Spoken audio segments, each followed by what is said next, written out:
Chapter 5. It was on a dreary night of November that I beheld the accomplishment of my toils. With an anxiety that almost amounted to agony, I collected the instruments of life around me, that I might infuse a spark of being into the lifeless thing that lay at my feet. It was already 1 in the morning. The rain pattered dismally against the panes, and my candle was nearly burnt out, when, by the glimmer of the half-extinguished light, I saw the dull yellow eye of the creature open. It breathed hard, and a convulsive motion agitated its limbs.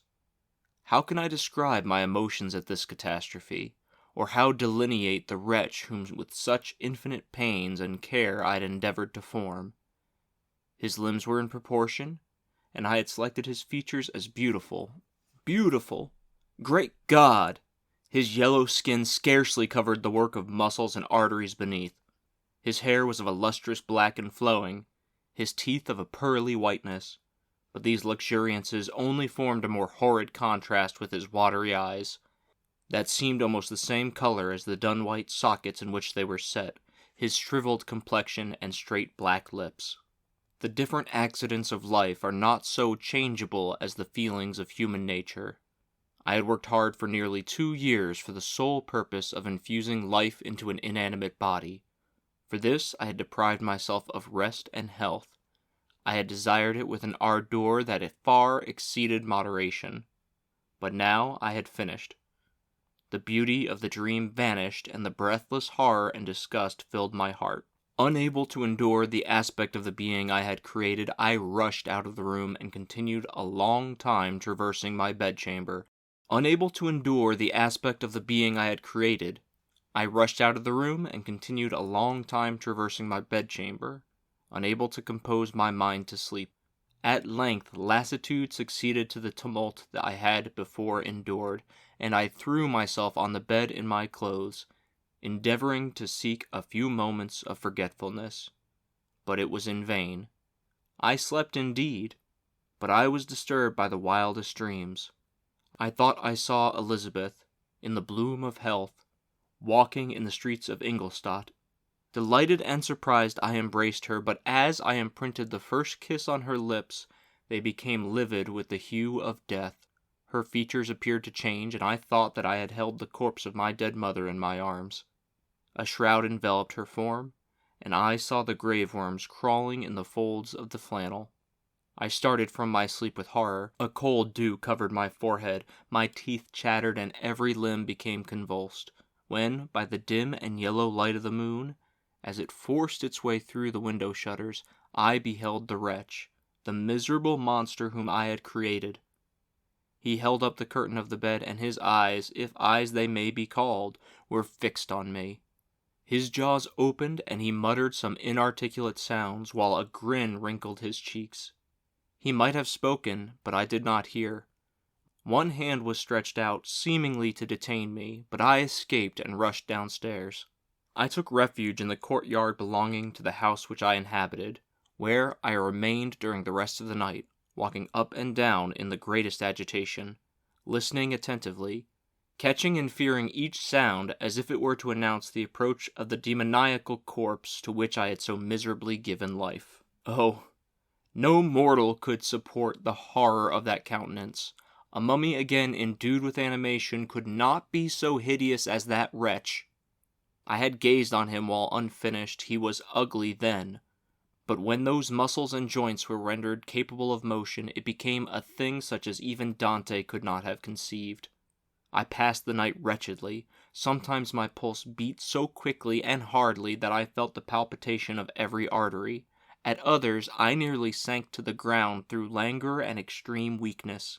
Mingled with this horror, I felt the bitterness of disappointment. Dreams that had been my food and pleasant rest for so long a space were now become a hell to me, and the change was so rapid, the overthrow so complete. Morning, dismal and wet, at length dawned, and discovered to my sleepless and aching eyes the church of Ingolstadt, its white steeple and clock which indicated the 6th hour. The porter opened the gates of the court, which had that night been my asylum, and I issued into the streets, pacing them with quick steps. as if I sought to avoid the wretch whom I feared every turning of the street would present to my view. I did not dare return to the apartment which I inhabited, but felt impelled to hurry on, although drenched by the rain which poured from a black and comfortless sky. I continued walking in this manner for some time, endeavoring by bodily exercise to ease the load that weighed upon my mind. I traversed the streets without any clear conception of where I was or what I was doing. My heart palpitated in the sickness of fear, and I hurried on with irregular steps, not daring to look about me. Like one who, on a lonely road, doth walk in fear and dread, and having once turned round walks on, and turns no more his head, because he knows a frightful fiend doth close behind him tread. Coleridge's Ancient Mariner. Continuing this, I came at length opposite to the inn at which the various diligences and carriages usually stopped. Here I paused, I knew not why, but I remained some minutes with my eyes fixed on a coach that was coming toward me from the other end of the street. As it drew nearer, I observed that it was the Swiss diligence. It stopped just where I was standing, and on the door being opened, I perceived Henry Clerval, who, on seeing me, instantly sprung out. "My dear Frankenstein!" exclaimed he. "How glad I am to see you! How fortunate you should be here at the very moment of my alighting!" Nothing could equal my delight on seeing Clerval. His presence brought back to my thoughts my father, Elizabeth, and all those scenes of home so dear to my recollection. I grasped his hand, and in a moment forgot my horror and misfortune. I felt suddenly, and for the first time during many months, calm and serene joy.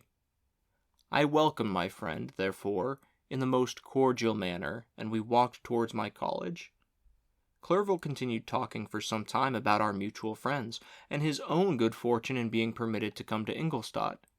"You may easily believe," said he, "how great was the difficulty to persuade my father that all necessary knowledge was not comprised in the noble art of bookkeeping, and indeed I believe I left him incredulous to the last, for his constant answer to my unwearied entreaties was the same as that of the Dutch schoolmaster in the Vicar of Wakefield. I have 10,000 florins a year without Greek. I eat heartily without Greek.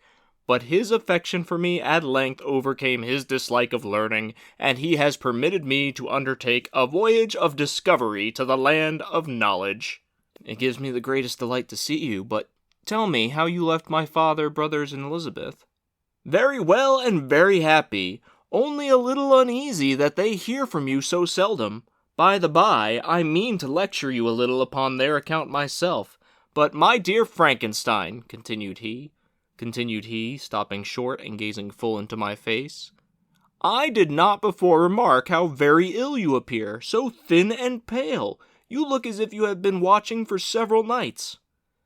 "You have guessed right.